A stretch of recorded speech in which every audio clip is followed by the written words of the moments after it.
আজ আমরা খাবো ফুলকপি আর পনিরের কোপ্তা। সরস্বতী পুজো উপলক্ষে নিরামিষ এই তরকারি। আপনারা রুটি, লুচি আর পরোটা সব কিছুর সাথে খেতে পারেন। কিভাবে বানানো হয় সেটা দেখতে হলে ভিডিওটা পুরো দেখেন।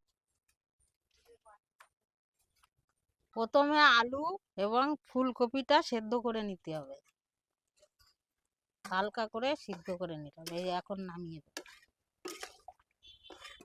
কালারটা দেখো, দিলাম কাঁচা লঙ্কা দিয়ে দিলাম, শুকনো লঙ্কা দিয়ে দিলাম, চাল মগজ দিয়ে দিলাম, গোটা জিরে দিয়ে দিলাম।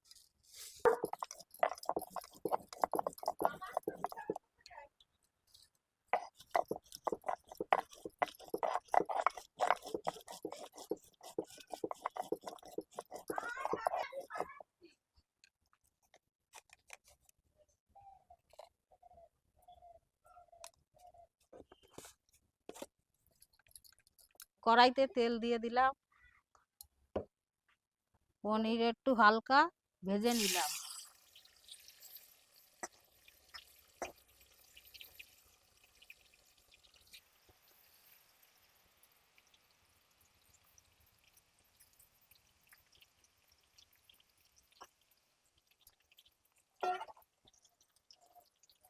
আলুটা একটু লাল করে ভেজে নেব।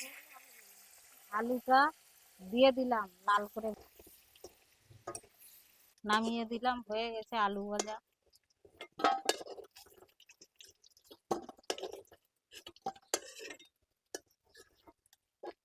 ফুলকপিটা দিয়ে দিলাম।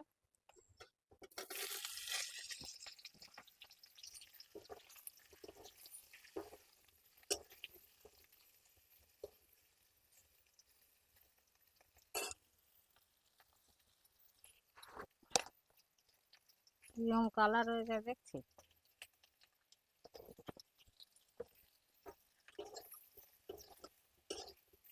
এটা লাল বোঝা যাবে না, কালো কালো হবে। সস আছে,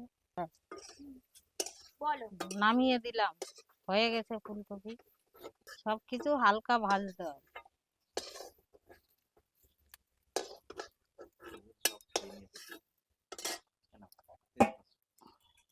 দুটো তেজপাতা দিয়ে দিলাম ফোড়নে।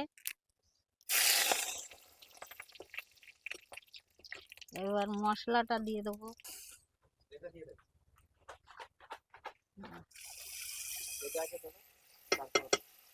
ও তো নামানোর সময় হ্যাঁ,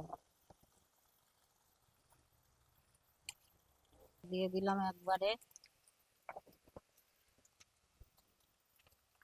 হালকা জল দিয়ে দিলাম মশলাটা কষানোর জন্য।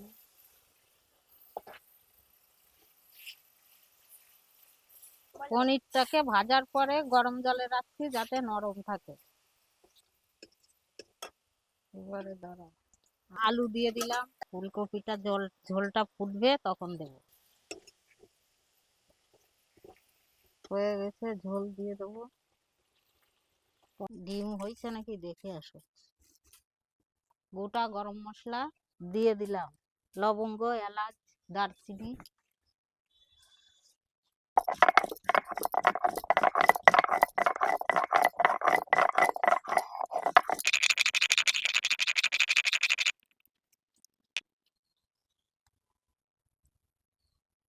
জল ফুটে গেছে, দিয়ে দিলাম ফুলকপিটা। লাস্টে পনিরটা দিয়ে নামিয়ে দেবো। 5 মিনিট মতন ঢাকা দেওয়া থাকবে, তারপরে করে নাড়াচাড়া দিয়ে নামিয়ে দেবো।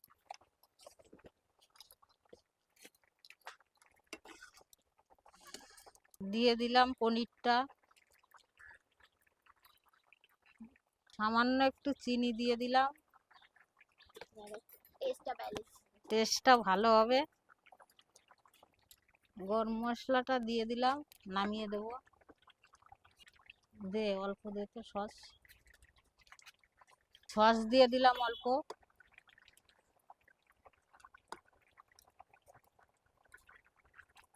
হ্যাঁ, উঁচু করে দিচ্ছি।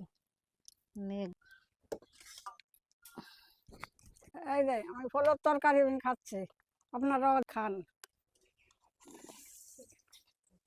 পনিরের তরকারি দেখতেও খেতে হেবি দারুণ। আপনারাও বাড়িতে খাবেন আর এই ভিডিওতে বন্ধুদের সাথে শেয়ার করবেন। আমরা রবিবার যা পাই তাই খাই, যা খাই তাই দেখা।